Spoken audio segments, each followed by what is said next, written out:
Everyone, welcome back to my channel. আমি শতাব্দী, আর আজকে আমি এই ব্লগে তোমাদের সাথে শেয়ার করব আমার শান্তিনিকেতন ট্রিপের ডে 1-এর এক্সপিরিয়েন্স। আর এই ট্রিপটা কিন্তু ছিল আমার লাইফের ফার্স্ট এভার ফ্রেন্ডস ট্রিপ। তো বুঝতেই পারছো এই ব্লগটা কিন্তু অনেকটা স্পেশাল হতে চলেছে। এই ট্রিপটায় আমি গেছিলাম ফেব্রুয়ারির এন্ডে, মানে অনেক মাস হয়ে গেছে আমার আর ভিডিও এডিটই করা হয়নি। তো যাই হোক, আমি একদম ভোরবেলা 6:30টার দিকে বেরিয়ে পড়েছিলাম।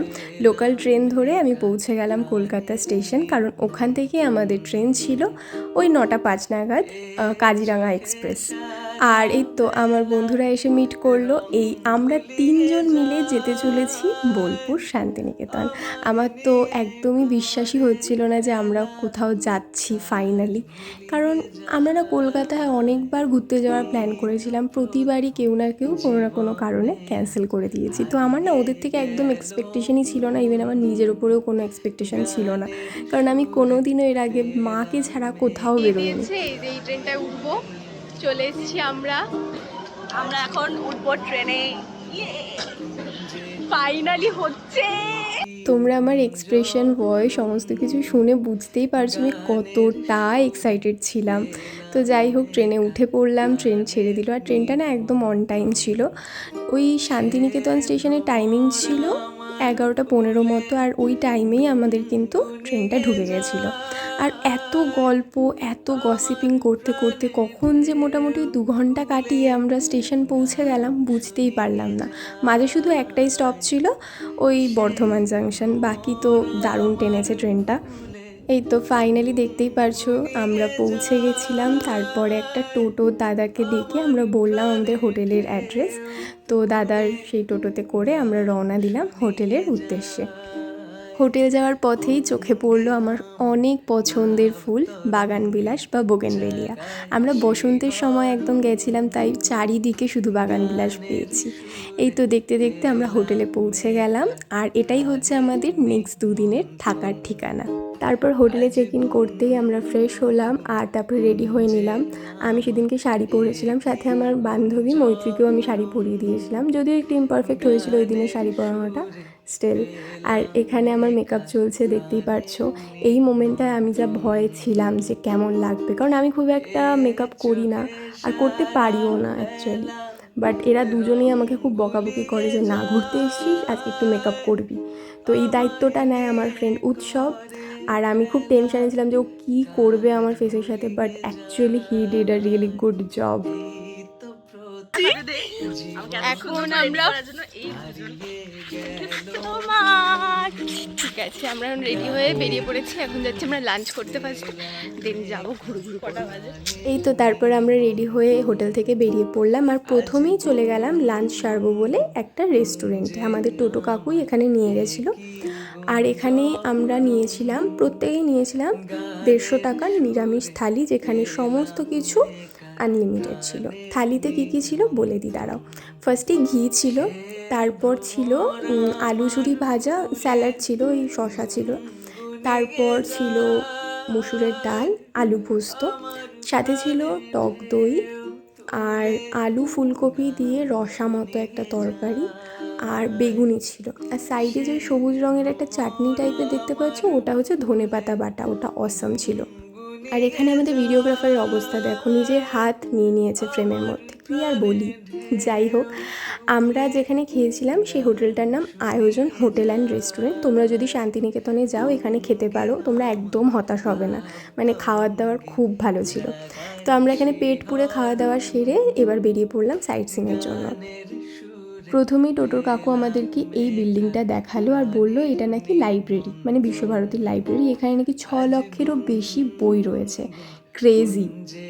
আচ্ছা, আরেকটা কথা না বললেই নয়, আমাদের যেই টোটোর কাকু ছিল তিনি অনেক বেশি নলেজেবল ছিল, মানে প্রত্যেকটা স্পটে নিয়ে গিয়ে আমাদের হিস্টোরিক্যাল ব্যাকগ্রাউন্ড সম্পর্কে এত সুন্দর করে ইন ডিটেলসে বলেছে আমাদের, মানে আলাদা করে আর কোনো গাইডেরই প্রয়োজন হয়নি।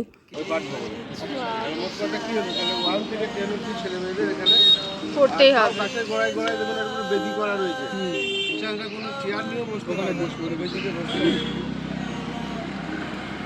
কবিগুরু বাদ আমাদের এখান থেকে যে নোবেল পেলেন অমর্ত্য সেন, অমর্ত্য সেনের মা, ওনার নাম হচ্ছে অমিতা সেন। উনি এই কবিগুরু পাঠশালার প্রথম ছাত্র, 5টার মধ্যে উনি একটা। এবং আরেকটা জিনিস জেনে রাখবো, এই যে অমর্ত্য নামটা ওটা কবিগুরু রাখা কিন্তু শুধু এইখানে শেষ হলো না, দেখুন 3টি ধাপ করা আছে। এই ধাপ কিন্তু কবিগুরু করেছিলেন। চারাটা কিন্তু গাছের চারাটা কিন্তু উঠিয়েছিল ওনার বাবা বলছে দেবেন্দ্রনাথ ঠাকুর। গাছটা বর্তমান বয়স হবে 250 বছর।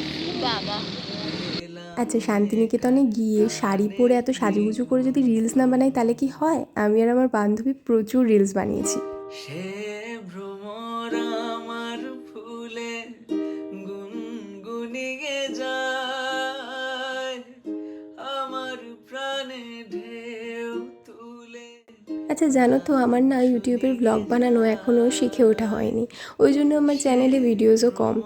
এখানে গিয়েও যে কোনো ব্লগ বানাবো এরকম কোনো কিছুর প্ল্যান ছিল না আমার, বাট র্যান্ডামলি অনেক ফটো ভিডিওস তো নিয়েছিলাম অ্যাজ আওয়ার মেমোরিজ। তো ভাবলাম কেননা এই ভিডিওসগুলো দিয়ে একটা ছোট্ট মতো ব্লগ বানিয়ে ইউটিউবে রেখে দিই, কারণ এই ট্রিপটা আমার কাছে অনেক স্পেশাল। ভিডিও শুরুতেই তোমাদেরকে বলেছিলাম না যে এই ফুল আমার অনেক পছন্দের, তো বাগান বিলাস বা বোগেনভেলিয়া ফুলের সাথে যদি একটু ফটো ভিডিও না নিই তাহলে তো একদমই চলে না। তো আমি তো কাকুকে বিরক্ত করে দিয়েছিলাম গাড়ি দাঁড় করতে বলতে বলতে। যাকে তারপর আমরা ফাইনালি বিকেল নাগাদ পৌঁছে গেলাম সোনাঝুরির হাটে। সোনাঝুরি গিয়ে যদি একটু নাচ গানই না করলাম তাহলে কি হয় বলো? তাই টাপাটিনি গানে ভুলভাল স্টেপেই কোমর দোলাতে নেমে পড়লাম বান্ধবীর সাথে।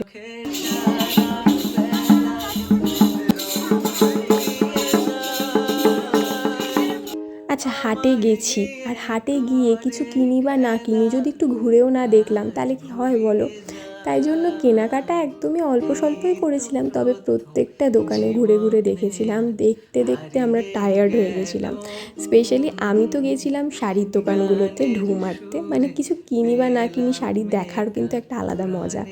তারপর এই ব্যাগের দোকানটায় গিয়েছিলাম, এখানে এত সুন্দর সুন্দর ক্লাসি দেখতে ব্যাগগুলো ছিল, মানে আমরা তো দেখছিলাম আর ফিদা হয়ে যাচ্ছিলাম। যদিও প্রাইসটা একটু বেশি ছিল, মানে আমাদের কাছে তো তাই লেগেছে, একটু প্রাইসই, বাট হ্যাঁ দেখতে খুব সুন্দর ছিল।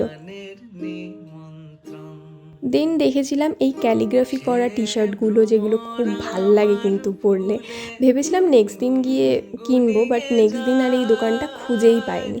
যাকগে, তারপর আবারও নেমে পড়লাম। এই কুর্তি ফুর্তি এগুলো দেখতে বেশ ভালোই ছিল কালেকশান। যারা বার্গেইন করতে পারো তাদের জন্য তো এই জায়গাটা স্বর্গ। আর যারা এরকম এথনিক টাইপের জিনিসপত্র পরো তাদের ভালো লাগবে বেসিক্যালি।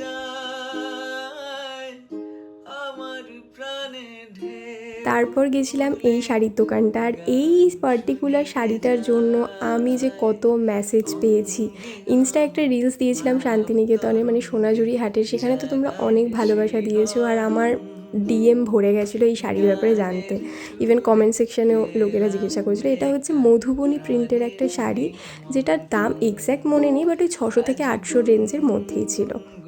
তো তারপরেই তো সন্ধ্যা নেমে এলো, আর আমরাও বাড়ি ফেরা মানে হোটেল ফেরার উদ্দেশ্যে রওনা দিলাম। আর এই সময় আমাদের সাথে একটা খুব বাজে ঘটনা ঘটে যায়, মানে আমার বান্ধবীর সাথে।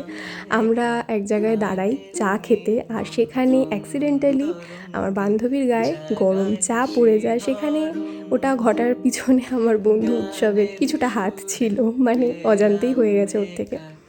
তারপর আমরা হোটেলে এসে ফ্রেশ হই। আমি ভেবেছিলাম একটু রেস্ট নেব, বাট আমার কপালে সেটা ছিল না। এরা দুজন আমাকে কাইন্ড অফ চ্যাংদোলা করেই বের করেছে যে না চল আমরা হেঁটে আসবো। তো আমরা ওই লোকাল জায়গাটা একটু এক্সপ্লোর করতে বেরোই একদম। আমাদের ডে 1 অলমোস্ট সর্টেড। সবার বিধ্বস্ত অবস্থা, চোখগুলো দেখো। ভালো কেটেছে অ্যাকচুয়ালি, মানে বিধ্বস্ত হলেও ভালো কেটেছে। মাঝখানে একটু গড়বড় হয়ে গেছিল। মাঝখানে আমি হচ্ছে কোথায় where is my mouth face এই গায়ে হচ্ছে চাপ ফেলে দিয়েছি, কক করে চাপ ফেলে। তারপরে হাঁটাহাঁটি কমপ্লিট করে আমরা হোটেলে ব্যাক করি, আর ব্যাক করে আমরা এই ডিনারটা হোটেলের মানে রেস্টুরেন্ট থেকে অর্ডার করেছিলাম সেদিনকে। চিকেন কষা ছিল আর রুটি অ্যান্ড ভাত, মানে যেটা খেয়েছিলাম আমরা। এইভাবেই আমরা ডে 1টা কাটাই, আর ডে 2 এর ভ্লগ খুব সুন আসবে। তোমাদের এই ভিডিওটা কেমন লাগলো অবশ্যই কমেন্ট করে জানিও, ভালো লাগলে লাইক করো। টাটা।